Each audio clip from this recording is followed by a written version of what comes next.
Fuego. La pesadilla de todo piloto es el fuego, y pronto verás por qué.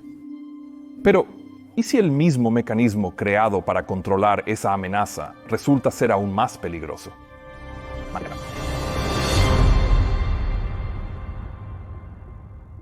En estos días, todas las personas involucradas en la aviación se apoyan en más de un siglo de conocimientos aeronáuticos.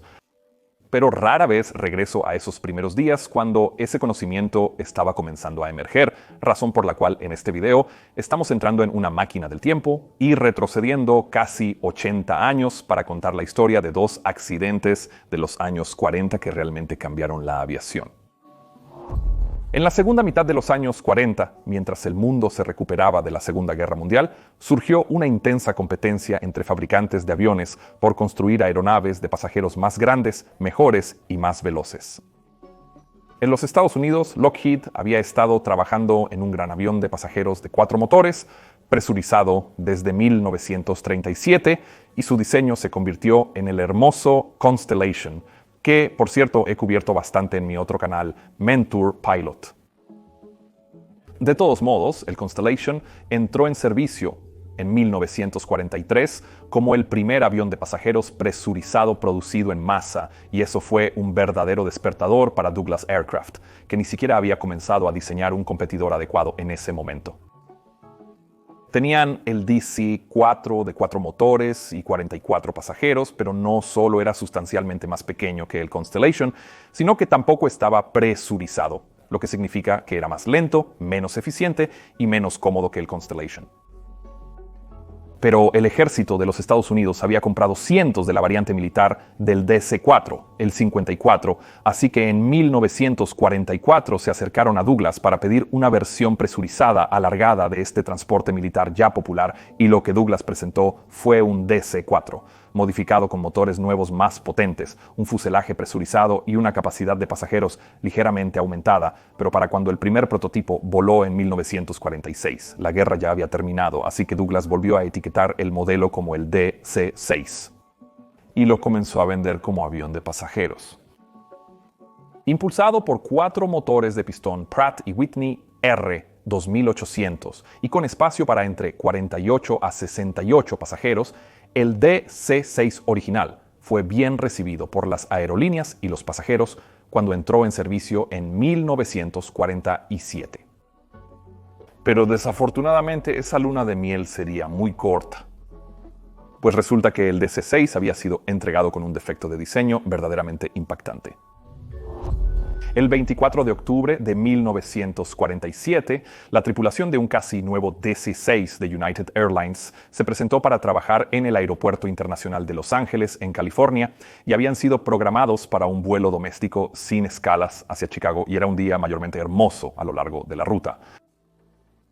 La tripulación del vuelo consistía en un capitán de 42 años con aproximadamente 15,000 horas totales de tiempo de vuelo y un primer oficial de 25 años con 3,000 horas, pero debido a que el DC-6 era tan nuevo en este momento, los dos hombres combinados tenían menos de 200 horas en el equipo.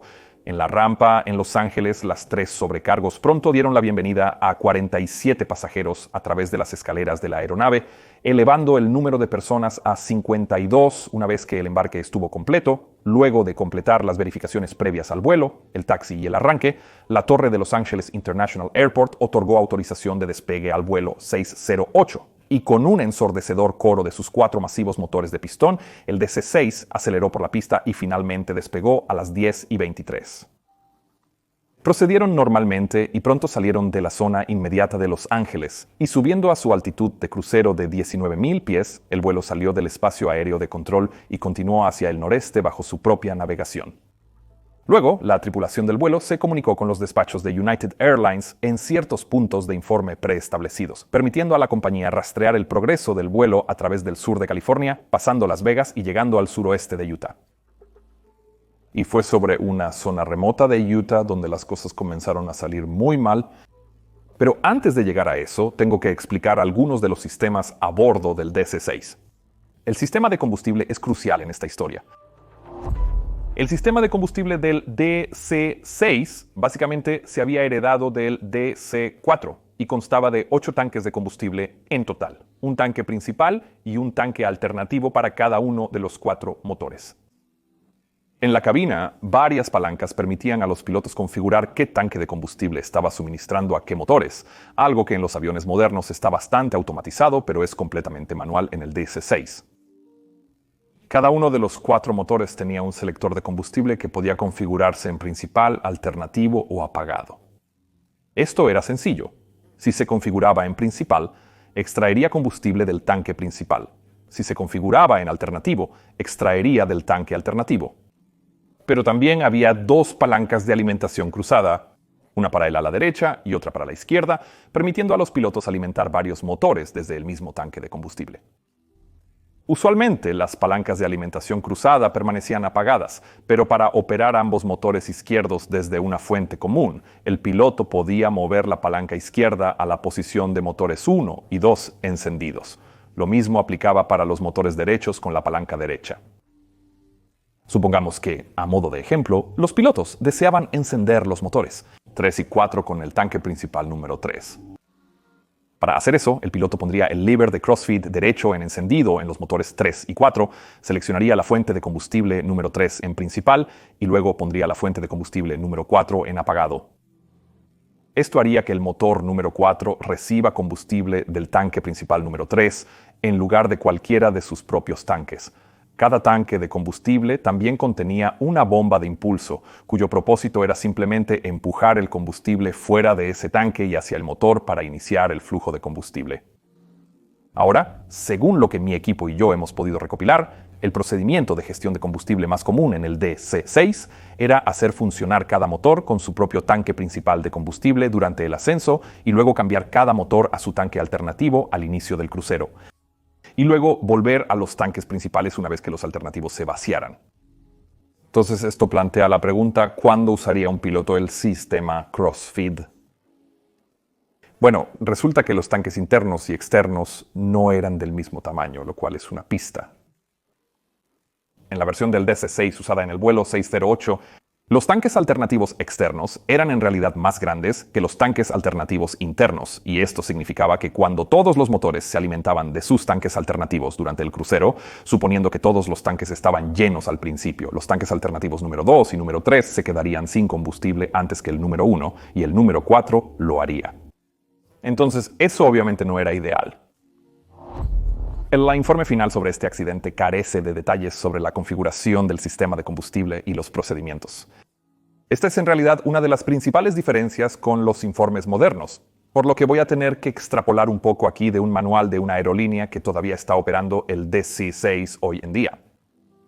En esa aerolínea, el procedimiento para esta versión del DC-6 es accionar los motores de los tanques principales hasta consumir 450 libras, y luego cambiar para operar los motores de los tanques alternativos internos mediante alimentaciones cruzadas.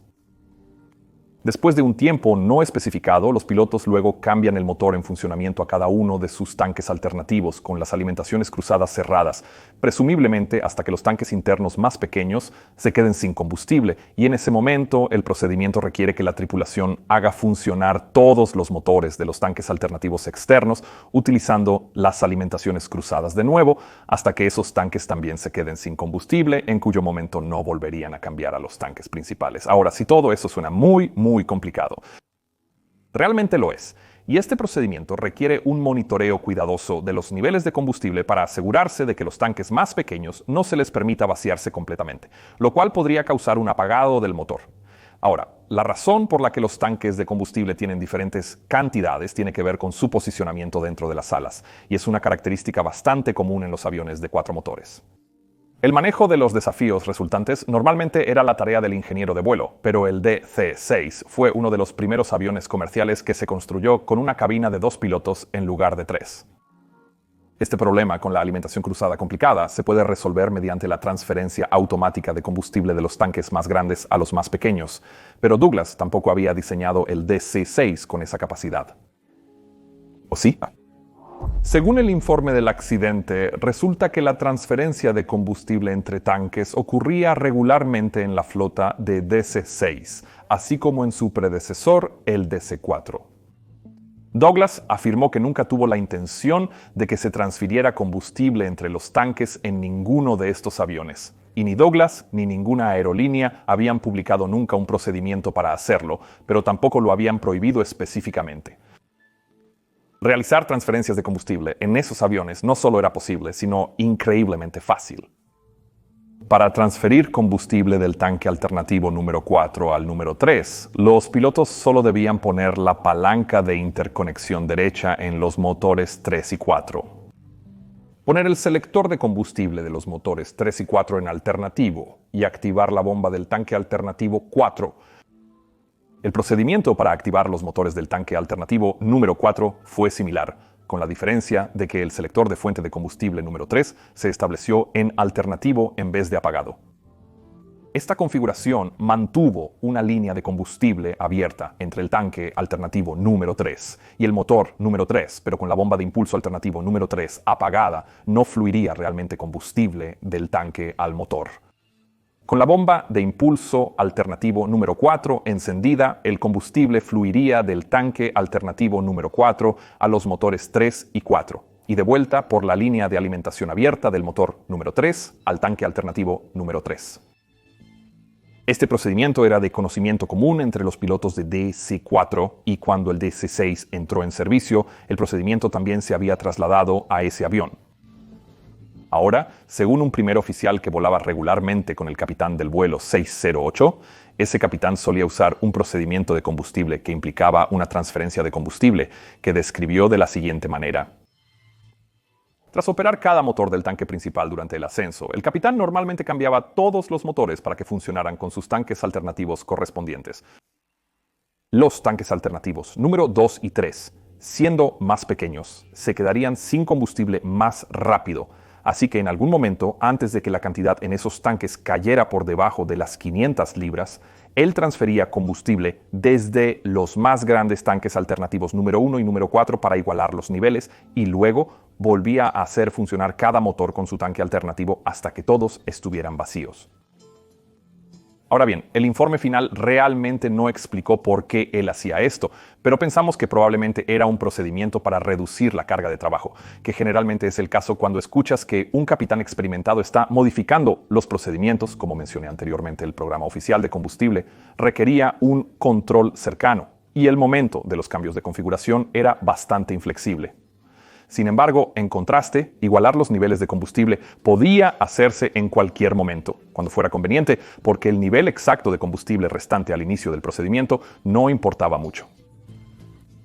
Pero lo que la mayoría de las tripulaciones del DC-6 no sabían era que transferir combustible de esta manera en realidad implicaba un enorme riesgo oculto relacionado con el sistema de ventilación del tanque de combustible. Todos los tanques de combustible de aviones deben tener respiraderos de alivio de presión para igualar la presión interna con la externa durante el ascenso. En el DC-6 estos respiraderos de alivio tenían un doble propósito: asegurar que la presión dentro de los tanques no fuera demasiado baja. El DC-6 tenía sistemas de alimentación de combustible basados en succión que podían colapsar el tanque si el nivel de combustible era muy bajo. A menos que se le agregara presión, entonces, para resolver eso, Douglas decidió ubicar los respiraderos del tanque en lugares donde la presión aerodinámica en vuelo obligaría al aire a entrar en el tanque si la presión interna bajaba demasiado.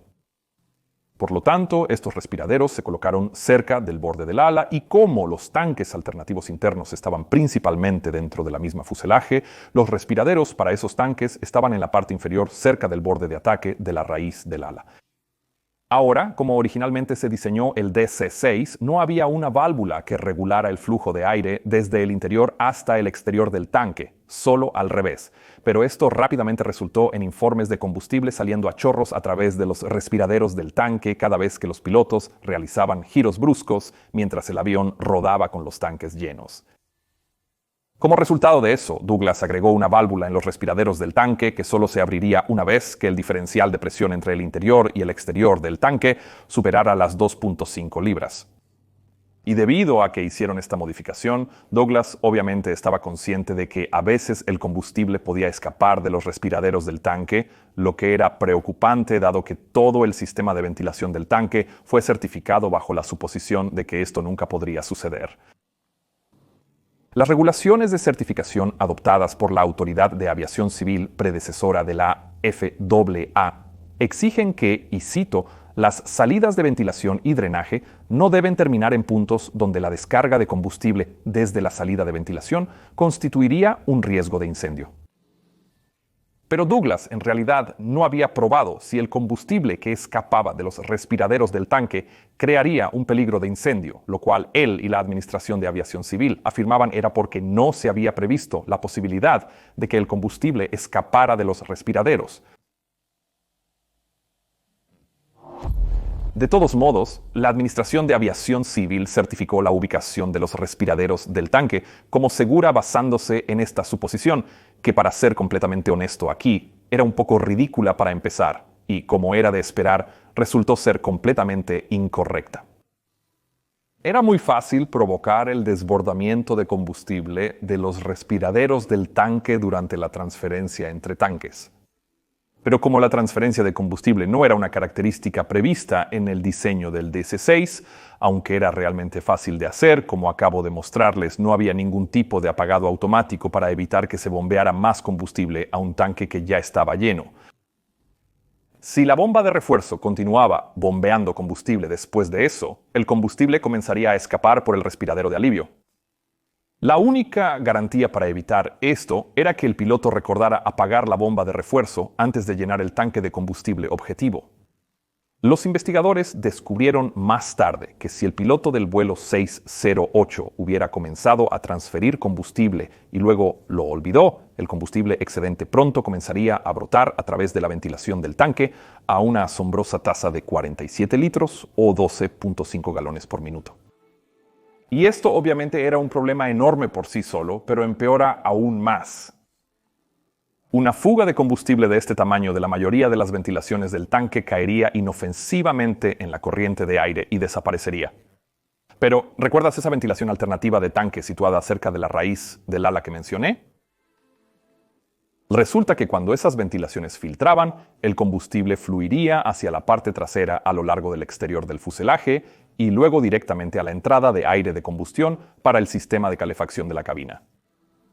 Verás, el aire acondicionado en el DC-6 se lograba usando un calentador alimentado con gasolina y requería un flujo constante de aire, por lo que Douglas incluyó una toma de aire en el exterior del fuselaje cerca de la ubicación del calentador en la cola para desviar algo de aire del flujo de aire exterior hacia esa cámara de combustión, y resultó que esta toma de aire estaba casi directamente en línea con la ventilación de alivio de presión del tanque alternativo número 3, por lo que si el combustible se escapara de esta ventilación y fluiría hacia la toma de aire del calentador de la cabina, ese combustible iría directamente a la cámara de combustión del calentador, haciendo la mezcla de aire y combustible demasiado rica y, por lo tanto, causando que el calentador explotara violentamente.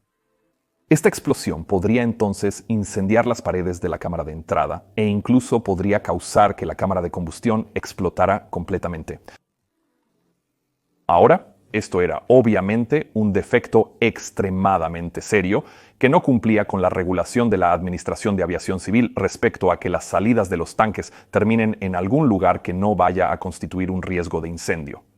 Pero debido a que Douglas había manipulado su forma de demostrar el cumplimiento de la ventilación, este problema no fue descubierto ni solucionado. En el vuelo 608 de United, los pilotos desconocían todo esto.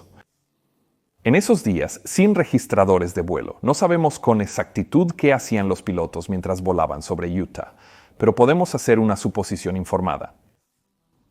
Lo más probable es que el capitán siguiera su propia gestión de combustible improvisada y después de hacer funcionar los motores con los tanques alternativos por un tiempo, decidió igualar los niveles de combustible.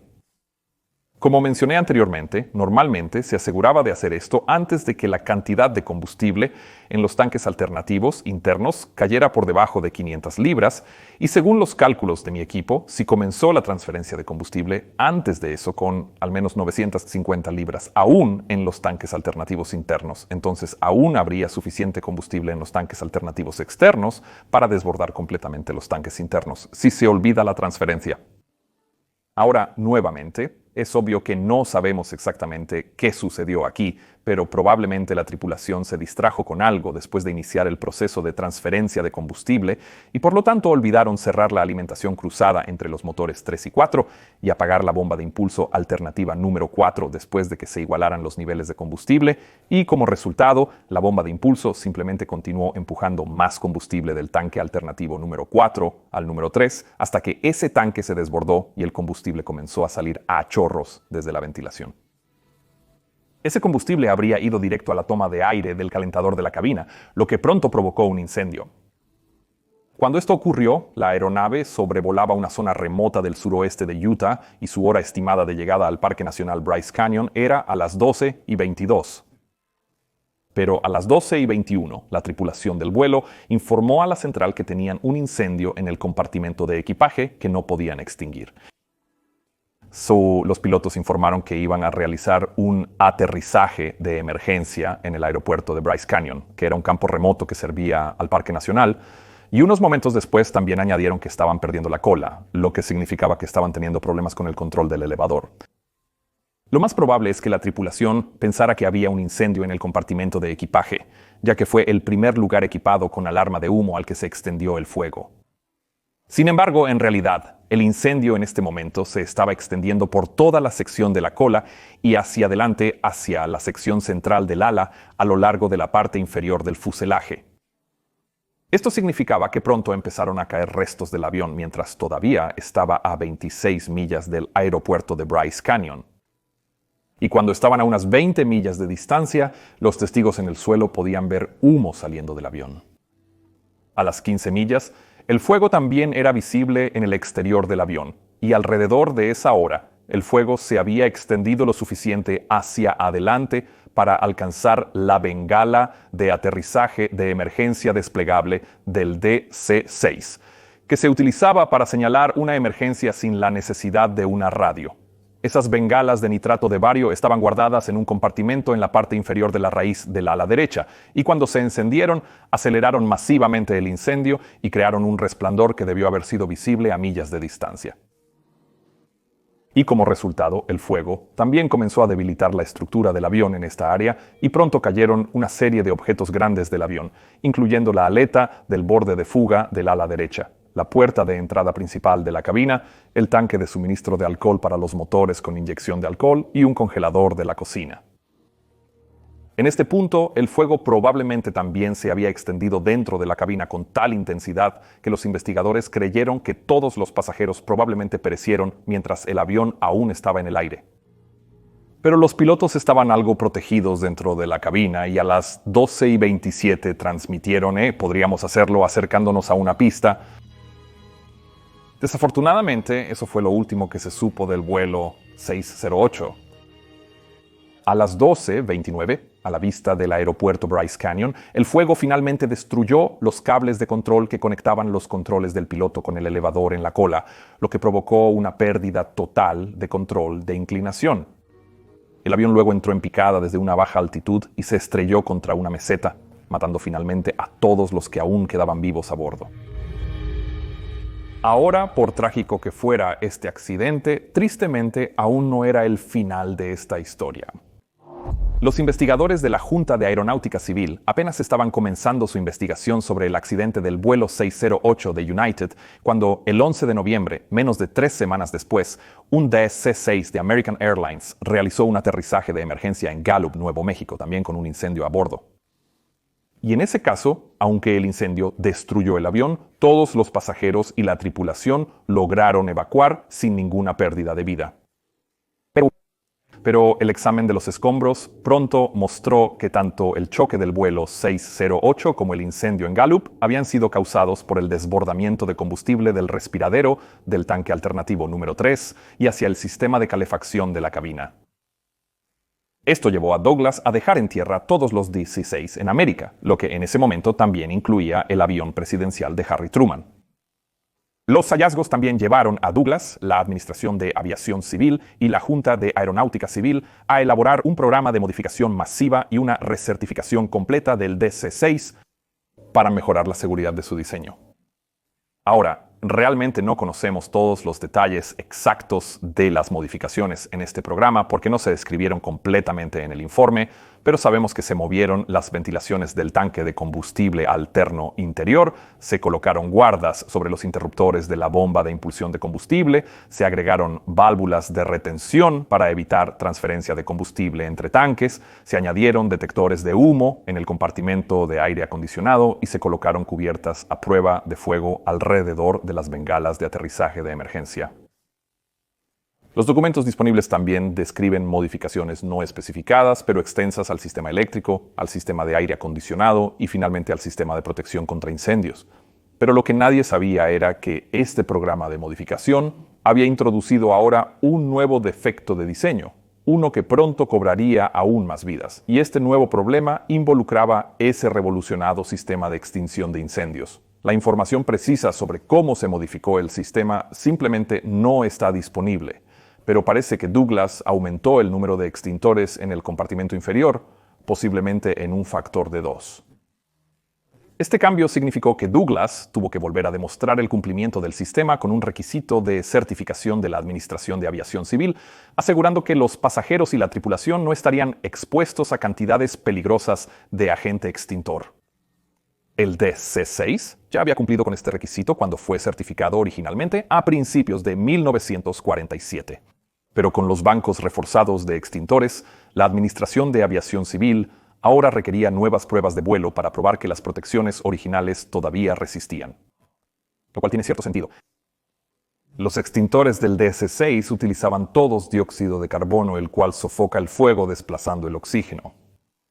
Pero, obviamente, eso también sofocaría a los seres humanos si la concentración fuera demasiado alta. Y dado que ningún compartimento en el DC-6 era completamente hermético, activar los extintores debajo del piso causaría que algo del dióxido de carbono también ingresara a la cabina de pasajeros y la cabina de mando, donde podría incapacitar a los ocupantes. Y esto obviamente era una preocupación especialmente significativa, dado que Douglas acababa de duplicar la cantidad de CO2 que se podía liberar. De hecho, durante un vuelo de prueba temprano, cuando se acababa de instalar el nuevo sistema, los pilotos de pruebas de Douglas activaron el sistema y casi se matan. Comenzaron la prueba mientras estaban en un descenso y grandes cantidades de CO2 entraron en la cabina, y dado que el CO2 es más pesado que el aire, luego fluyó hacia la cabina debido a la inclinación del avión. La concentración se volvió tan grande que parcialmente incapacitó a la tripulación de vuelo, así como a los representantes de la Administración de Aviación Civil y a los representantes del sindicato de pilotos presentes a bordo. Afortunadamente, en ese incidente lograron recuperarse eventualmente. Pero después de esto, la Administración de Aviación Civil hizo que Douglas instalara una válvula de alivio de presión de la cabina, que permitiría a los pilotos aumentar la velocidad de flujo de aire fuera de la cabina y evitar que el CO2 alcanzara concentraciones peligrosas. Pero en 1948, nadie estaba completamente seguro de cuál era un nivel seguro de dióxido de carbono, por lo que Douglas contrató a un médico experto para revisar la última investigación y hacerles una recomendación.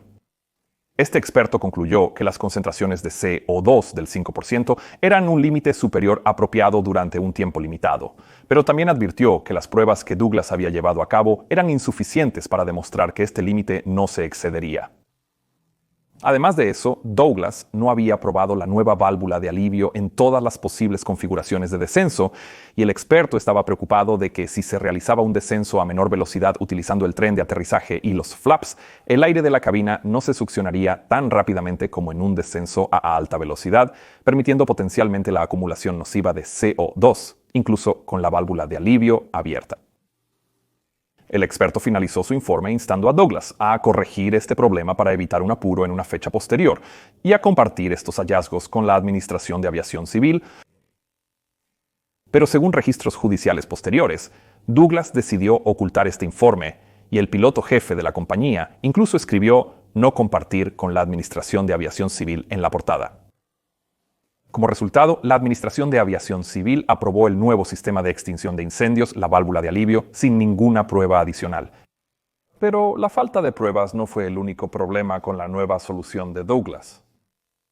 El problema era que abrir la válvula de alivio requería una acción separada por parte del piloto y tenía que llevarse a cabo antes de activar los extinguidores, lo que hacía que el procedimiento fuera demasiado complicado en una situación de muy alto estrés. La Junta de Aeronáutica Civil señalaría más tarde esto en su informe, explicando que los humanos son especialmente propensos a cometer errores cuando están bajo estrés y pánico, y esto significaba que incluso desde 1948 la industria entendió que la activación de sistemas de emergencia debería ser lo más simple posible, probablemente representando uno de los primeros verdaderos indicios de comprensión de los factores humanos en las investigaciones de accidentes. En resumen, para garantizar el correcto funcionamiento del sistema, los pilotos debían seguir estrictamente los procedimientos del manual en este caso. Y para empeorar las cosas, la versión del manual de United Airlines no incluía información sobre por qué era tan importante abrir primero la válvula de alivio. Probablemente puedas ver hacia dónde va esto, y de hecho algunas personas en aquel tiempo también lo vieron. En abril de 1948, poco después de que el DC-6 modificado había vuelto a estar en servicio, la Asociación de Pilotos de Aerolíneas escribió una carta instando a la Administración de Aviación Civil a requerir máscaras de oxígeno a prueba de humo de cara completa, en parte debido al riesgo de incapacitación por agentes extintores de incendios.